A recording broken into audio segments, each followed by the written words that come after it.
Hi everyone, I'm Jean. Welcome to my channel. I'm so nervous and so excited at the same time. I always wanted to do a YouTube channel or start a YouTube channel. I just didn't know how or what to do, or I don't have the right equipment. But anyways, we'll save that for another time. Today what I want to start talking about is thin hair and how I suffered with it and what I've done to cope with my thinning hair. So if you would like to learn what I've done, the things I've tried, my journey, stay tuned.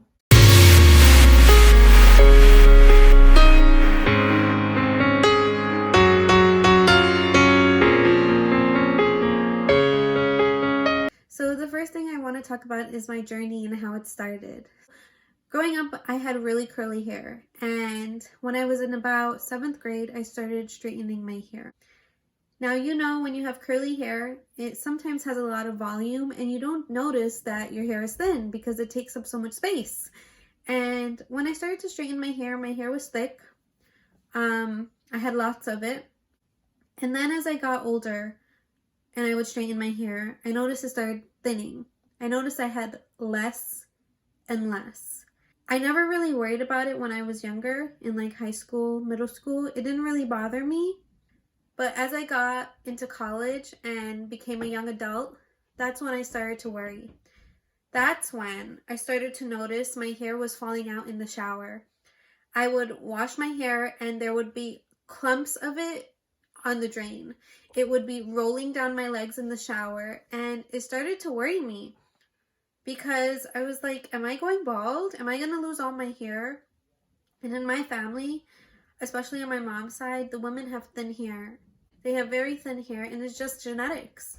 It's a part of my genetic makeup. And it was something that bothered me, and I didn't know if I could deal with that because I loved hair. I loved having long, thick hair, whether it was curly or straight. I also started to notice that my hair was coming out when I combed it, on my pillow, on my bed, on the floor. It was everywhere, but on my head. And I would notice that my scalp was showing right here and on the sides. And then one day I took a picture. I was with my husband and someone took a picture and my head was like this. And you could see my entire scalp. I was mortified. I was so nervous, and I was just like, that's what the top of my head looks like? Those were my thoughts. And I said I had to do something. So the first thing I did, which I actually saw on somebody's makeup channel back then, is that you take black eyeshadow or eyeshadow that's close to your hair color and you start filling it in the spots that you want to fill in. And yeah, that worked, but it didn't help the problem. And what I wanted to do was I wanted to grow more hair in those spots that lacked hair. So I started looking into biotin because I heard that biotin is great for your hair, skin, and nails, which it is. I took it for about a year, and what biotin did is it made my hair that I already had grow longer, but it didn't give me new hair. It didn't give me the hair that I wanted in those spots. It didn't make my hair thicker. And if anything, my hair still continued to fall out. I went for regular haircuts because I thought that if you cut your hair is going to be thick. Well, cutting your hair is going to help the hair you already have. It's not going to help you grow new hair at the root. I also tried like various home remedies. Coconut oil was one of them. I soaked my scalp in coconut oil. I actually went as far as to create a hair mask with bear and eggs because I read somewhere that that would help. No, it just made my hair smell really bad. I also tried to find different topical treatments. My hairstylist had recommended me one and I can't really remember the name, and it just didn't work. It was super expensive. It was like $80. I had to put it in twice a day. My hair was super oily, super greasy. I could not style it the way I wanted to, so I stopped using it. I really tried so many things to combat my thin hair and nothing worked. My confidence was going down because my hair was what I loved. My hair was what I felt made me. And I was just so scared that I was gonna go bald or I'm gonna have to cut my hair really short just for it to look fuller. And I love long hair.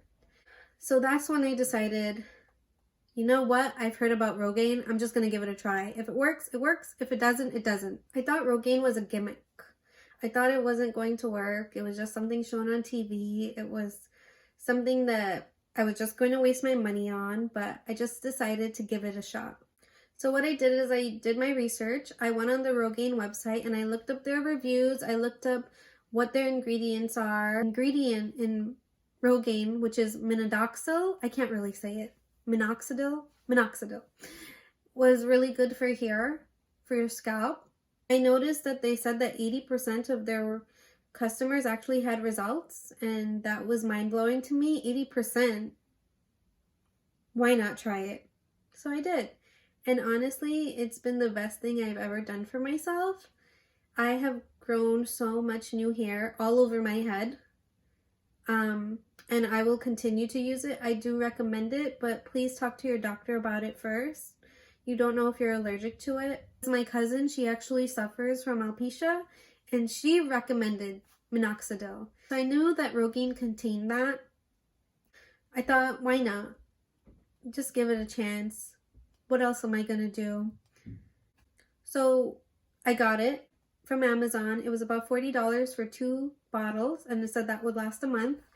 And the directions were to fill a capful of it and rub it into the spots where you want your hair to grow. So I actually have a bottle right here. This is what the bottle looks like. And I actually buy the foam.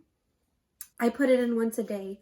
I put it in at night before I go to bed. My first month, I noticed very slight changes, but I didn't know if it was just my eyes playing games on me. I started to notice I had baby hairs, like very tiny baby hairs right here. And once I noticed that, I thought, okay, I'll give it another shot. And I continued to use it. And after the 3rd month, I literally had so much baby hair right here, because this is where I was focusing on. I had so much baby hair right there, and it's just like, wow. So I continued to use it, and my bald spots actually started filling in.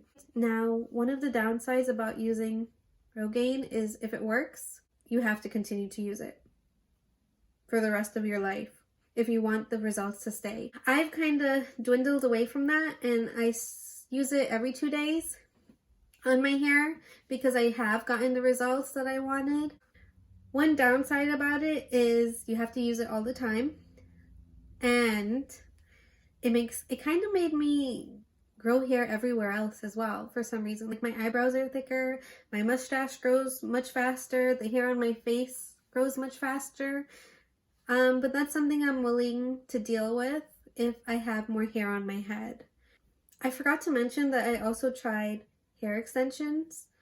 My first set of hair extensions was when I was 21, and I bought them from Foxy Locks because I heard about them on YouTube, of course, and they came and I loved them. They were like they were thick bundles of hair that had clip-ins, and they were so easy to install, and I just loved that they gave me full hair. I loved that they gave me length. Yes, it didn't fill in my bald spot in the front of my head because I can't put a hair extension there, but it did fill in everywhere else. I do continue to wear extensions today, even though my hair has filled in, because I love it for the length. I just love how much body it gives me, and it's just something that helps enhance the hair that I have now. Rogaine has helped my hair stop falling out. I don't have any hair fallout, if at all. I don't have any hair in the shower anymore, or on my bed, or all over my room.